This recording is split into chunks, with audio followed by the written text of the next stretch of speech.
With the American Express Platinum Card, you can unlock over $1,500 in value annually with statement credits on select purchases and other benefits. That means getting access to even more of your favorite things. More jet setting, more trend setting,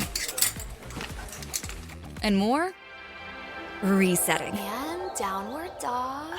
The stage is set for you to do even more with the American Express Platinum Card. Learn more at americanexpress.com/US/explore-platinum. Terms apply.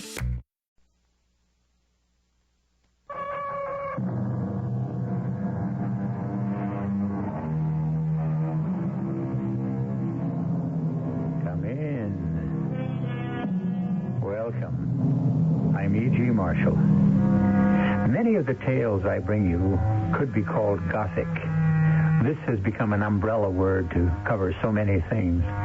The true Gothic was a story about horror beyond belief, ghouls and gargoyles, the unexplained and the unexplainable, creatures from a world beyond comprehension. But my favorite Gothic tales are the ones which only seem to borrow from that world. Stories in which the explanation lies in this mundane one we occupy. Gothic mysteries, perhaps they should be called. This is one of them. So, the drawbridge still works, Jason. As you see, Master Ted. Hey! Look, good boys. I wonder what it'll be like. Marooned on an island once the bridge is taken away. Jason, if you knew Miss Barkley was coming, why wasn't the bridge left in place? It's never left in place except when it's used. For what? To keep the public out? Or shut the family in?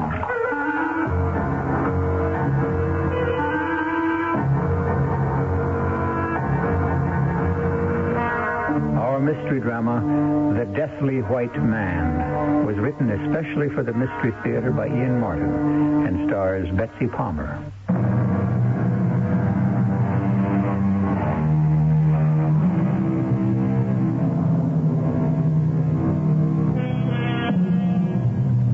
The Rensevelts are one of the oldest families in the United States. Linda Barclay, on the other hand, although she can trace her lineage as far back as most of us care to, is a product of the Middle West. Her father's job brought him east to the accident that killed him and crippled his wife, making her totally dependent on Linda for the rest of her life. When her mother finally died, Linda found herself alone and without money. That's why she answered the mysterious advertisement, which has led her to the terrifying meeting with the Rensevelts and the curse of their history. Well, you're younger than I might have expected, Miss Barkley. That's something I'm scarcely able to do anything about, Mr. Roosevelt. And I'm not quite sure this would be the right job for you. My wife is, well, after her fall, she's more than ever an invalid. But that's what I'm used to. That's what my mother was. Ever since I was 15, the carriage overturned on the bend in the road, and my father was killed, and my mother pinned under the wheel. She never walked again. I had to lift her, carry her. I'm very strong, and I've studied nursing, even if I don't have a degree. Oh, yes, my dear girl. You remember all that was in the letter when you replied to my advertisement. You don't believe me? Well, of course I do, but what is concerning me at the moment is not so much how good you would be for my wife, but... But what? Yes, how good this job would be for you. Or bad. I don't quite understand, Mr. Roosevelt. Well, for many reasons we live, that it is my family lives quite a bit outside the city on an island, very isolated.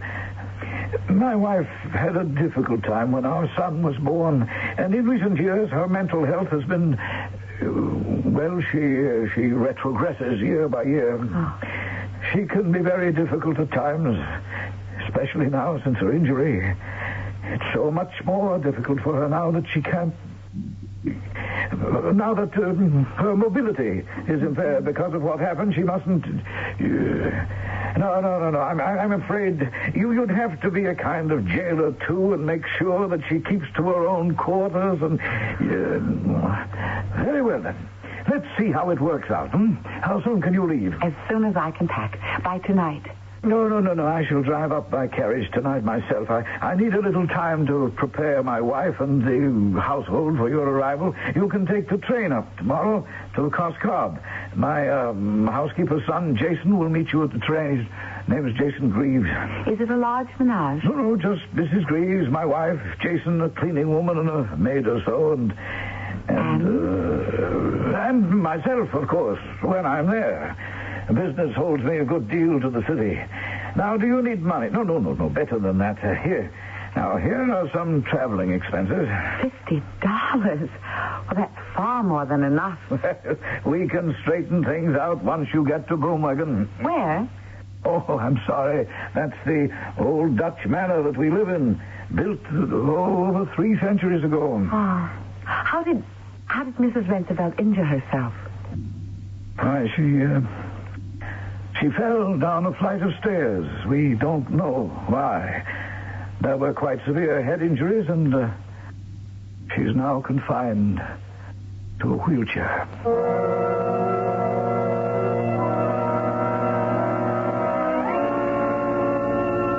Was it the way he said it? Was it just my imagination? Or was it some extension of a secret knowledge that he didn't want to reveal to me? For just a fleeting second, I had the feeling of rat feet scampering through dark and dank cellars. And so it was, on the following day, I found myself on the wheezing, puffing, somehow very self-important New Haven train on the way to Cobb. I beg your pardon. Is this seat taken? Oh, no, it isn't. But the coach isn't very crowded. You consider me a masher? Well, after all... You don't know the New Haven. How quickly the coaches fill up. In no time, we shall be at 125th, and then in quick succession, St. Mary's Park, Tremont Avenue, Bruckner Boulevard, Pelham Parkway, and 100 others I might name. And each station, pouring onto the train, the flotsam and jetsam who are fleeing the city. And your endeavor, since the car is practically empty at the moment except for us, is to protect me from this possible flotsam and jetsam. Not at all. I just happen to think you're the most attractive woman I ever remember seeing, and I'll happily make up any excuse to sit with you. I really can't think of one that's good enough. No, come on. How far are you going? Not nearly so far as you might like. Cobb. Well, now there's a coincidence. The same stop as myself. I'm on my way up to, actually, it's a highly penitential journey. I'm on the way up to see my mother. If you know Cobb, you should know or have heard of my mother. Her name is Mrs. Carter Roosevelt. I looked at the handsome young man standing beside me, his gloves and his fedora held casually, but so stylishly. His hair a light brown and wavy, his eyes a deep, almost steel blue. And as I looked, a wave of what? Anticipation, pleasure, excitement, or perhaps something even stronger welled up in me, constricting my throat. Did you hear me? Yes, of course. I get the impression you did recognize my mother's name. Oh, indeed I did. Then do I pass muster, and may I sit down? I'm sorry. Please do sit, Mr. Roosevelt. At last. What a relief. I didn't mean to keep you standing so long. My dear young lady, it's no relief to be off my feet. I was swept from them the moment I saw you. The relief is that you did not deny me your company. I could scarcely do that to my employer's son. What? I've been engaged by your father to be nurse to your mother at Broomwagon. My name is Linda Barclay. Didn't your father tell you about me? My father and I, Miss Barclay, are not on speaking terms. You said nurse? Tell me, is my mother worse? What does she need a nurse for? Well, I understand she had a fall. Mother? That's strange. A fall. How? Who was with her? I really don't know the details. I believe Mrs. Greaves or her son Jason found her. Mrs. Greaves? Is she back? What happened to Bunty? Bunty? Bunty, yes, Bunty. She was our housekeeper all the years I was growing up. She was almost more of the... Mrs. Bunter, her name was. She was a darling. Did she die? I don't know. I hope not. And my mother, how badly hurt is she from the fall? I can't answer. I believe she had an injury to her head and is in a wheelchair. Oh, no. moment or so ago, after I met you, I wanted this pokey old train to take all the time in the world or even break down. Now I can't wait for it to get to Broomwagon. I have a ghastly feeling old ghosts are abroad again. If you'll excuse me, I think I shall repair to the bar car. As abruptly as he had appeared, he was gone. I remained looking after him for a long while, the passing countryside forgotten as my mind was filled with speculation.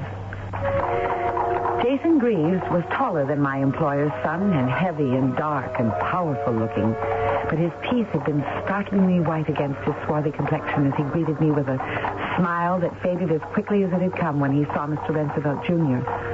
Now, riding in a carriage from the station, I was painfully conscious of powerful undercurrents of feeling between these two men. It was obvious that they disliked each other, but it seemed to be more from instinct than from acquaintance. Oh. Oh, there we are. And here we are. That's Broomwagon over there on the island, perched high on the rocks. But it's a real island.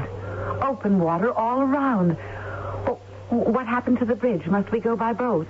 Well, Jason, must we, or is it out of service again? No, Mr. Roosevelt. I keep it in service or out of service as is indicated. Excuse me a minute. Where's he gone? Oh, you'll see, to the bridge house over there. One at each end of the bridge can be operated from either side. I don't see any bridge. You see what looks like a dock?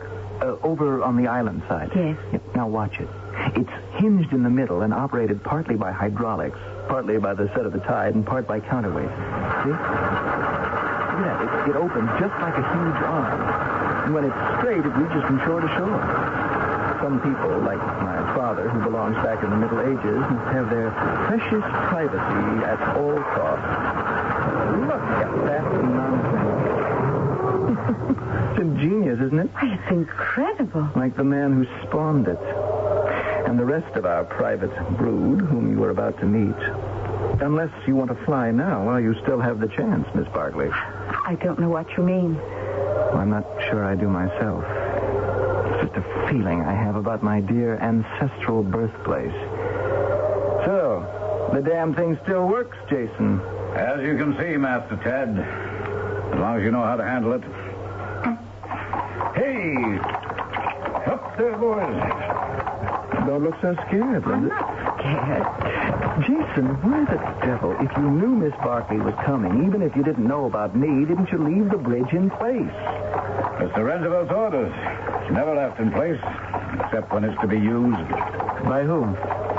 By whoever is authorized. But the question really is, old Beetlebrow, what is its real purpose? To keep the public out or to shut the family in? I slid a sideways look at this handsome young man beside me whose moods changed like a chameleon. And inside I felt a cold and icy shudder. I wanted to cry out, "Take me back!"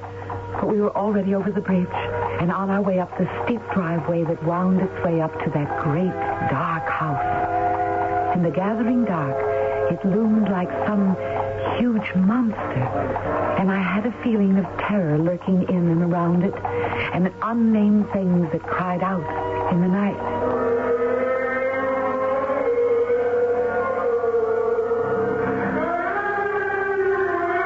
Things that I was to hear and see, but it was too late to turn back.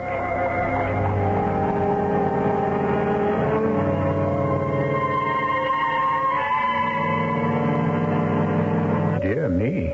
Now, mark you, the ladies in these old Gothic mysteries did have a penchant for, or a habit of, overstatement. But in Linda's case, well, I shall leave you to judge that for yourselves with Act 2.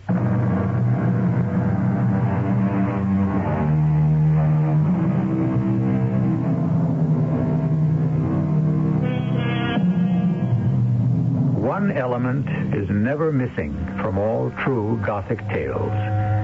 The house. That gloom-shrouded mansion in whatever special guise it appears.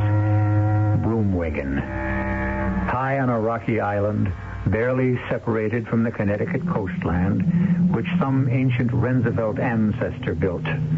Massive stone and mortar, it is intimidating before one enters it, and even more so after one is inside.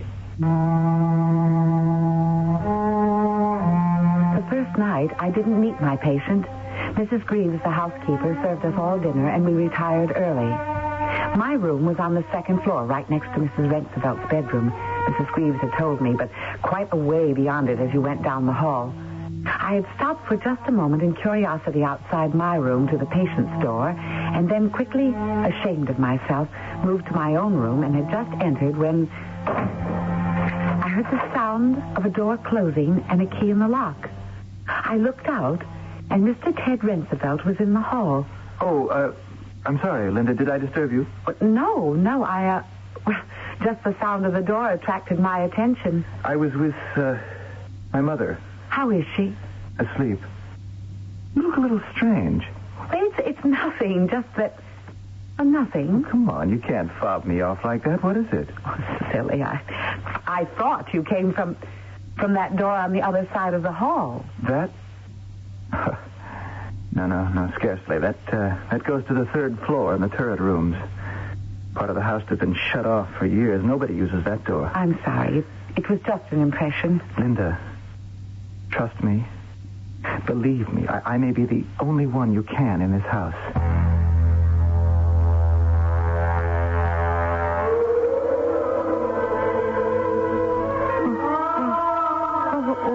What is...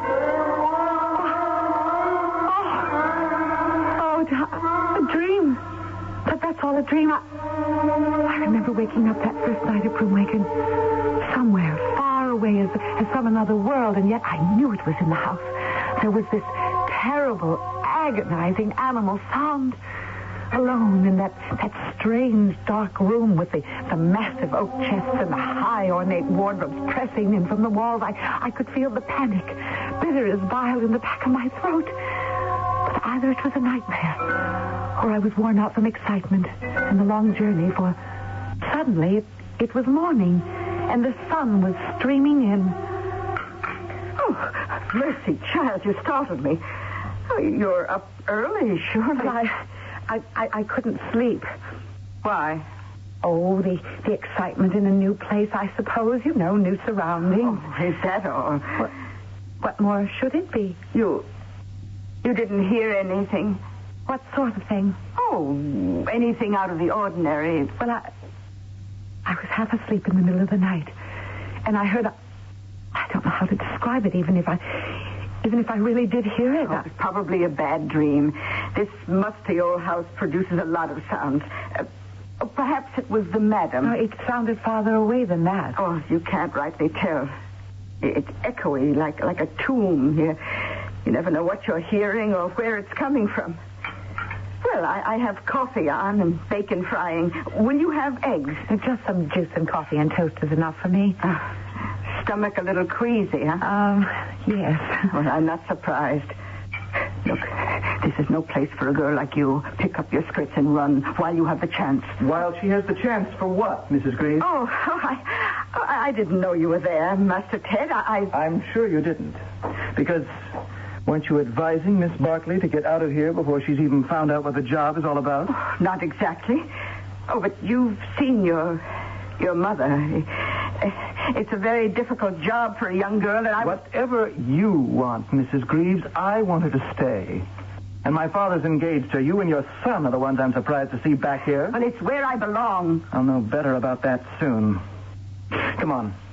Let's have breakfast. While you're getting it, I'll take Linda up to Mother. Shall I bring up Mrs. Rensevelt's tray? No, Linda can come and get it when she feels like eating. If, you wouldn't mind, Linda. Oh, of course not. It's why I'm here, to serve her. The only good reason I can think of why you should be. Come on. Let's go meet the lady.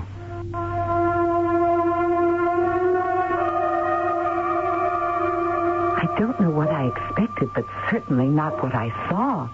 A bright, pert little woman with eyes as bright and darting and alive as a bird, who may have been in a wheelchair, but didn't look confined to it at all. At least, that was my first impression. But it didn't take long to change it. It was all a mask. This was a woman broken by life, terrified of something total and nameless, locked in a silent cage where no birds could sing, not even herself. Mother, it's Ted again.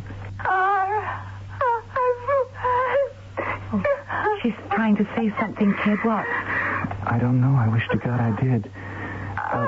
Mother, I want you to meet Miss Linda Barclay. Yes, she's come to take care of you. How do you do, Mrs. Rensenfeld? I hope I can be of help. Is there anything I can get you? That's right. Yes, to help you. That's as far as our conversation went. Just that one possible word, and it terrified me because I wasn't sure of its meaning. Did she mean just that she was glad to have someone give her physical aid, or was it a cry of despair? Or was it my imagination being too lively? At any rate, Ted, didn't seem to share my apprehensions as he walked me downstairs so that I could fetch the tray for Mrs. Rensenfeld's breakfast. This damn flagstone staircase, dangerous as hell. I don't know why my father would never let these steps be carpeted. Is this where your mother fell? I don't know. It's all a bit vague. A lot of things vague around here. Your mother, did you get the impression that she's scared of something? Well, wouldn't you be in her condition? Just take care of her. Stay with her at all times, and I'll take care of you. Are you going to be staying? At least until my esteemed male parent gets back here where he belongs.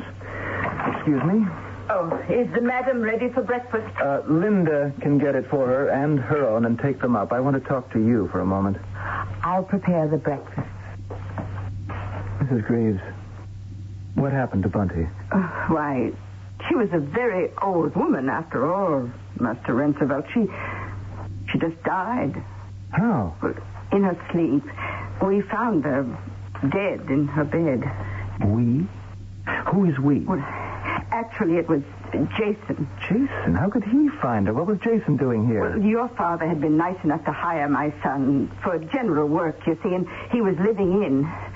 Well, one morning, Bunty wasn't upright and spry as usual, so he went up to her room, as I know the story, for of course I wasn't here, and there she was, laid out, sweet and restful, but quite dead.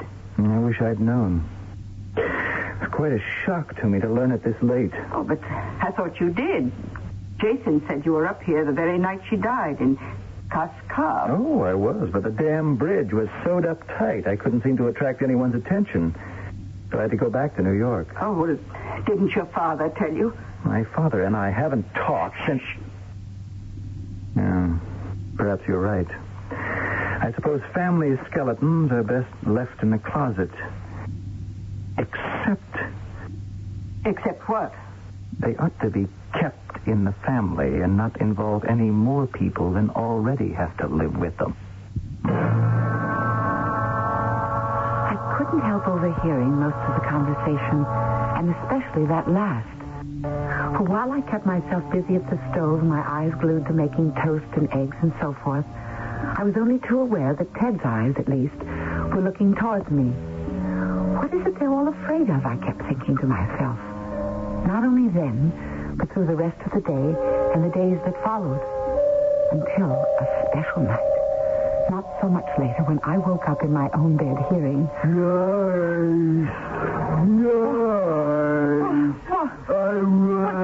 What is it? I saw you walking in the garden. Help me.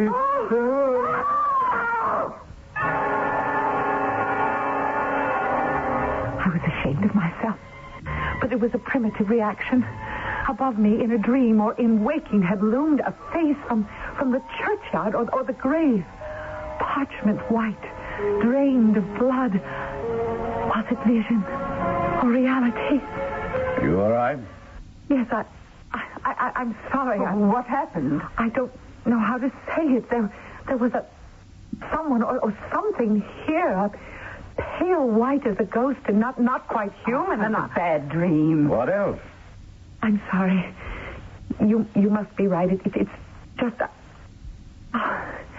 where's Ted? I mean Mr. Rensenfeld. Ted? I don't know. Right at this moment, I guess it's something we'd all like to know.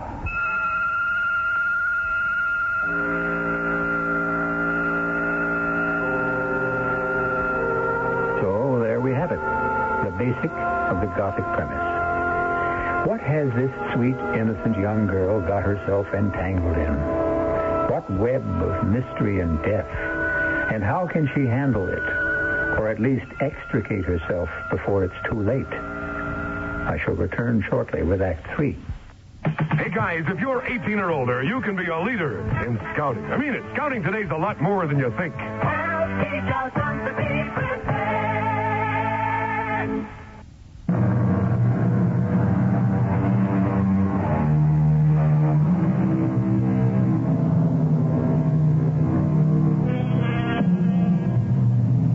As in all good Gothic mysteries, it is question time now. How did Mrs. Bunter, the former housekeeper, really die? Is Ted Rensenfeld as charming and desirable a man to love as Linda would like to believe? Or does he pose a threat to her? Where is Mr. Rensenfeld? And what is the specter that haunts Linda, either in reality or in her dreams?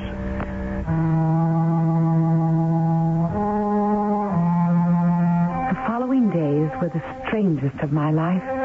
There seemed to be a conspiracy of silence about Broomwagon. Poor Mrs. Rensenfeld was held helpless, unable to speak, though often watching her eyes, I was sure she wanted to. For days now she had been confined to her bed. Ted had disappeared mysteriously, and I even had the idea that Jason and his mother didn't know whether he was on the island or, if he wasn't, how he had gotten to the mainland. I had no further visits from the white man or dreams, and I went about my daily tasks in a sort of stupor. Till at last I couldn't stand it, and I followed Jason down into the cellar one day. Who is it? It's me, Jason. Linda. Oh. What are you doing down here? Nothing. I just wanted to talk to you. You have to follow me to the cellar? No, but I haven't had a chance to see you alone, and I was curious. Curious about what? I'm only human, curious about all of this strange old place. Oh, why pick the cellar? I didn't. You did. And I'm just as curious about all the upper floors. Oh, why? Just normal interest. Doesn't anyone ever go up there? Why are they all closed off? Saves on the heat bill. All right. Is that why the door is locked? How do you know it is? I tried it. Why? Well, the first night that I was here, I thought Yes?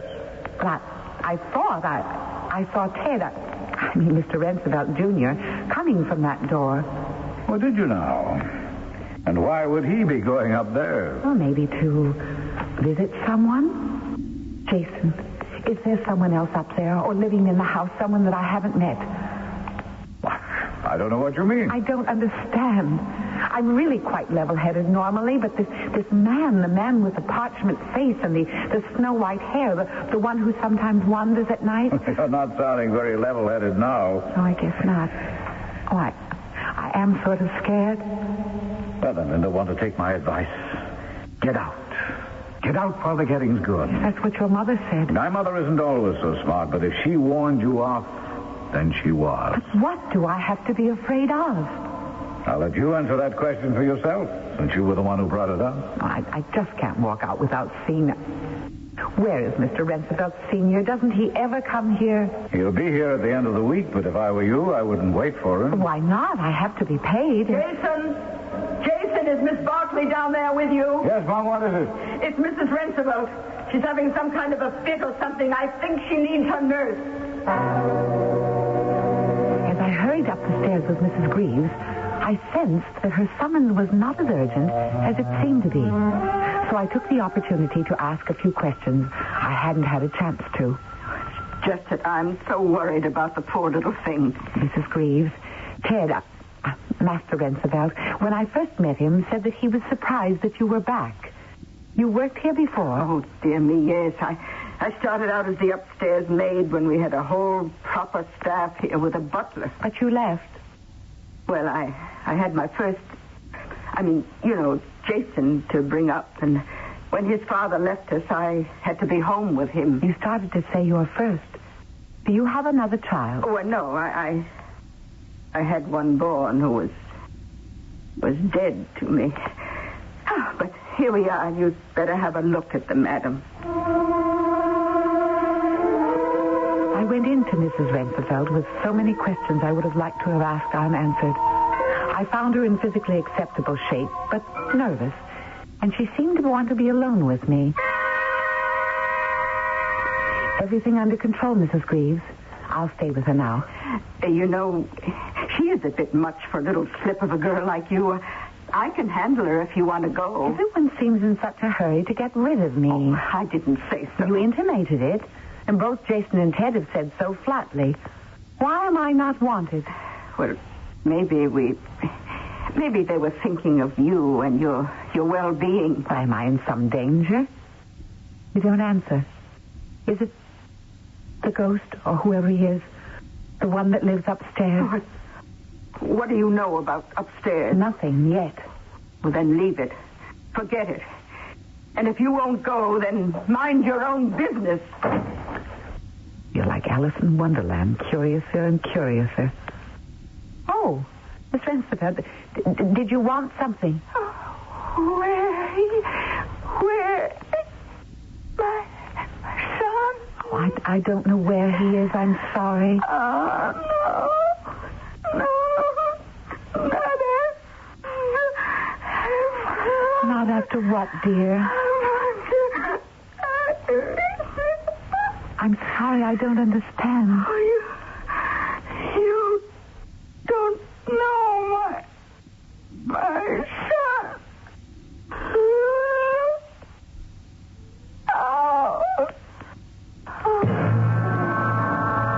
A sigh, she sank back on the bed. I took her pulse, checked her blood pressure, her heart. All normal. She was just quietly and simply asleep. But in checking her pulse, a large old-fashioned key fell from her hand. I waited till that night to use it where I suspected it would fit. Just as I thought, it opened that mysterious door that led to the upper floors. I searched through the cobweb-strewn rooms and at length up one last small flight of stairs to the turret room. The door was open. The room was empty, but the signs that someone had lived there for a long, long time were everywhere. I suddenly had a searing vision of that poor white thing that had come to me in the night. Looking for someone, Linda? Oh, Jason, what are you doing here? Now, that's really my question, isn't it? But you don't have to answer, I will. Looking for Ted Roosevelt, weren't you? Ted? No, why? Is he back? Oh, he never went away. I don't understand. You weren't supposed to. But you had to keep sticking your nose into everything, didn't you? I knew it wasn't a dream. There was a man, that strange, deathly white man, wasn't there? That's right.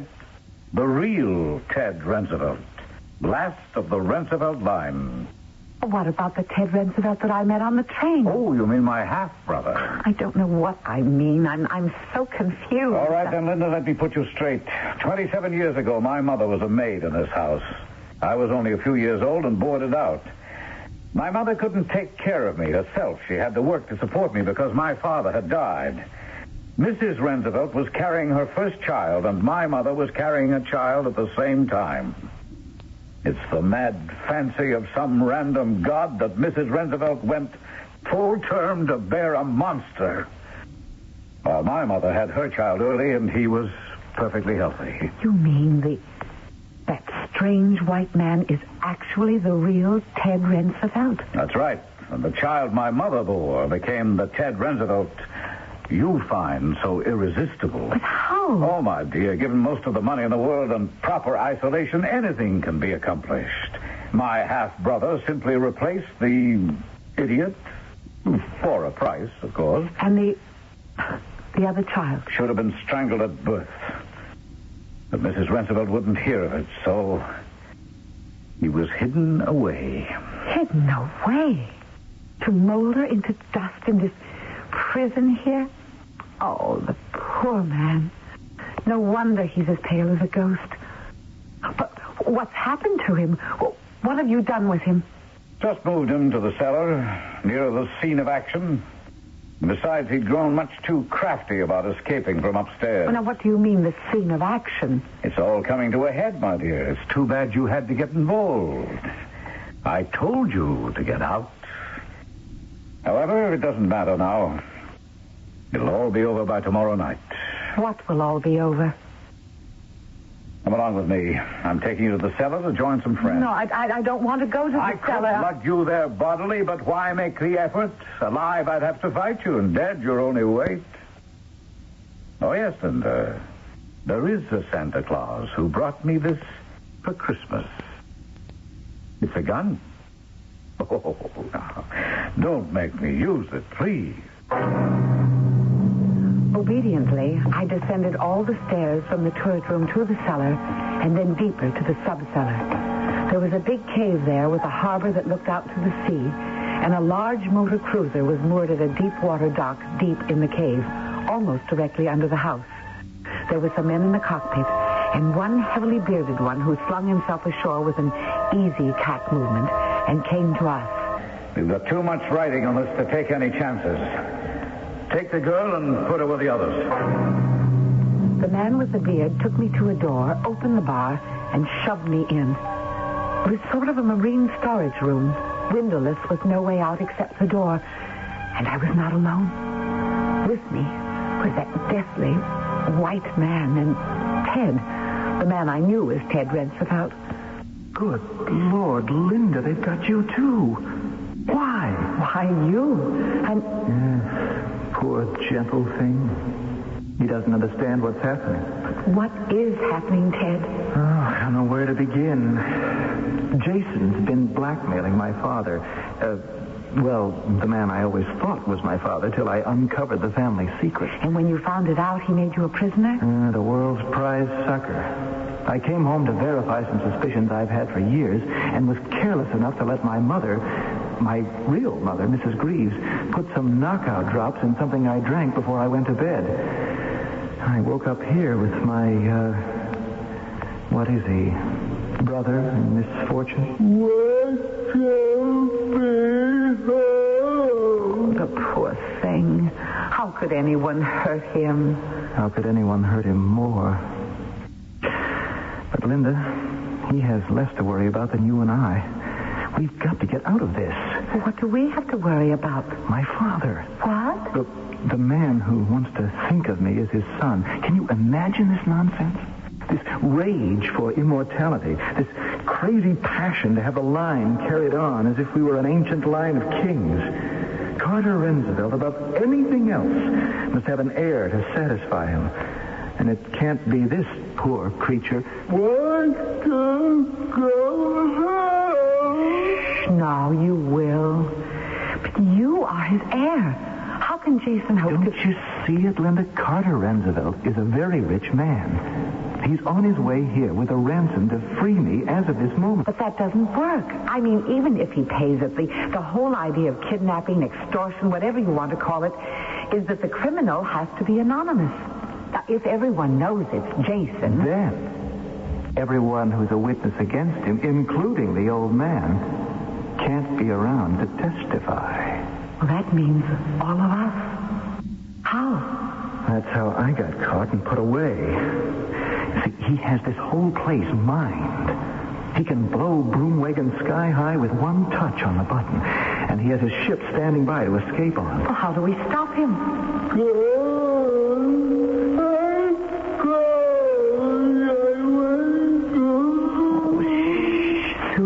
Soon now. How do we stop Jason? Now, that's the question. All right, everyone. You took me from my room in the sky.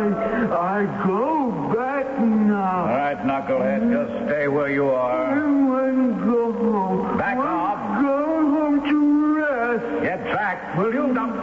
a gun. I won't go home. No, don't. He has a gun. Away from me, will you? You idiot.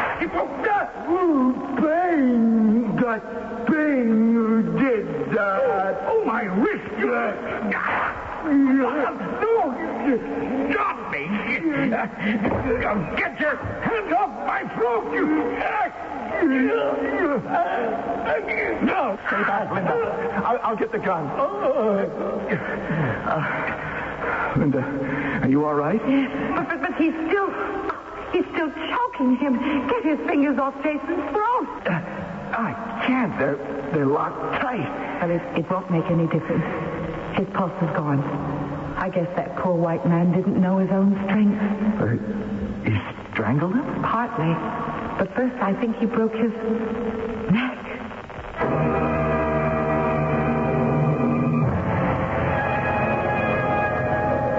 I can't tell you how sorry I am to have exposed you to all this, Miss Barkley. When I hired you, I had no idea. Please, Mr. Roosevelt, don't worry about me. Thanks to my adopted son and you, good luck. I have few worries anymore. Jason is dead, his gang dispersed, and my poor unfortunate son is better off dead. For the first time in 27 years, my wife can know a little peace. Now, my dear, what can I do for you who seems to have been a lucky charm in return? Well, let me ask that question, Dad. Linda, I wanted to ask it the first day on the train. Will you marry me?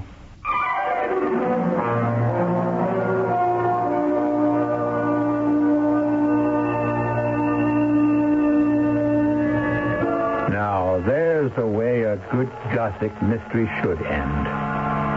The right people are alive, the ghosts laid to rest, and the heroine ends up by marrying the hero. Old-fashioned? Perhaps. But aren't we all looking back a little these days in the hope that the ones ahead will be a little more like the days gone by?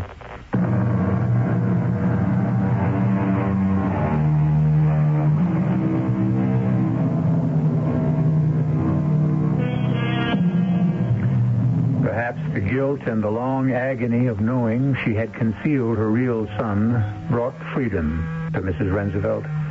The mental anguish relieved, more and more she found that she could walk and move. She and Mr. Roosevelt Sr. travel a good deal now.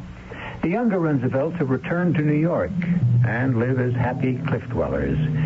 For them, a house is definitely not a home. Our cast included Betsy Palmer, Russell Horton, Bryna Rayburn, and Ian Martin. The entire production was under the direction of Hyman Brown. This is E.G. Marshall inviting you to return to our Mystery Theater for another adventure in the macabre. Until next time, pleasant dreams.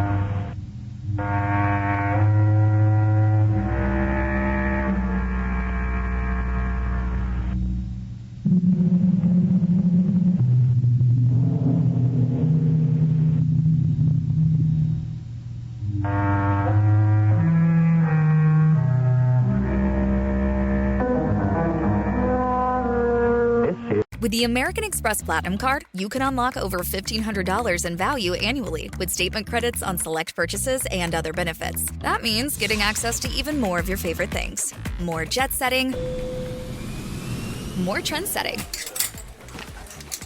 and more resetting. And downward dog. The stage is set for you to do even more with the American Express Platinum Card. Learn more at americanexpress.com/US/explore-platinum. Terms apply.